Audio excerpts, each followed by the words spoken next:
નમસ્કાર, હું રાહુલ વેગડા એશિયાના સૌથી જૂના અખબાર મુંબઈ સમાચારના ડિજિટલ પ્લેટફોર્મ પર આપનું સ્વાગત કરું છું. ચાલો જોઈએ આજની મુખ્ય હેડલાઇન્સ. વડાપ્રધાન નરેન્દ્ર મોદી આજે જમ્મુ કાશ્મીરના પ્રવાસે અહીં તેમણે ડોડામાં જનતાને સંબોધિત કરી અને કહ્યું કે કોઈ પણ લોકો હવે ભય વગર અહીં ફરી શકશે.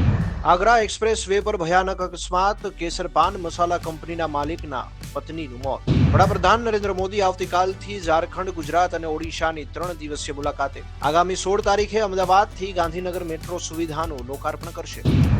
ગુજરાતના દહેગામમાં ડૂબી જવાની ઘટનામાં દરેક મૃતકના સંબંધીઓ માટે પ્રધાનમંત્રી રાષ્ટ્રીય રાહત નિધિ તરફથી 2 લાખ તથા ઘાયલોને 50,000 રૂપિયા સહાયની જાહેરાત કરવામાં આવી. યુક્રેનની મુશ્કેલીઓ યથાવત, બ્રિટેન અને અમેરિકાએ યુક્રેનને લાંબા અંતરની મિસાઇલો રાખવાની મંજૂરી આપવા અંગે કોઈ નિર્ણય લીધો નથી. તાપીના કેટલાક વિસ્તારોમાં વરસાદી માહોલ, વ્યારા શહેર તેમજ ગ્રામીણ વિસ્તારમાં વરસાદી ઝાપટા. વ્યારા, વાલોડ, ડોલવાણ સહિતના તાલુકાના કેટલાક વિસ્તારોમાં વરસાદ પડ્યો. 15 સપ્ટેમ્બરના રોજ ભાદરવા સુદ બારસના રોજ દ્વારકાધીશ મંદિરમાં વામન દ્વાદશી ઉત્સવ ઉજવાશે. જગત મંદિર દર્શનમાં સમયમાં ફેરફાર કરવામાં આવ્યો. મંગળા આરતી સવારે 6:30 કલાકે અને દર્શન 10:30 થી 12 વાગ્યા સુધી બંધ રહેશે. નવરાત્રીમાં ખેલૈયાઓ માટે માઠા સમાચાર. નવરાત્રીમાં ગુજરાતમાં વરસાદ પડશે તેવી અંબાલાલ પટેલની આગાહી છે.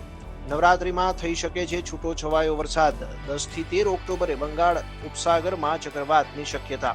રાજ્યમાં આગામી 7 દિવસ વરસાદની શક્યતા નહિવત, હવામાન વિભાગે કરી આગાહી.